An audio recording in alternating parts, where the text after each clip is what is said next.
پاکستان میں اوبر کی ایپ بند، صرف کریم چلے گی۔ ترجمان اوبر نے پاکستان میں سروس بند کرنے سے متعلق فیصلے کی تصدیق کی۔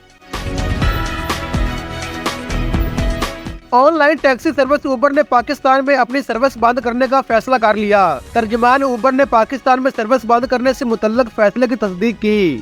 انہوں نے مزید کہا کہ ہماری ذیلی سروس کریم کام کرتی رہے گی، جو پاکستان میں ہزاروں ڈرائیوروں کے لیے کمائی کا باعث ہے۔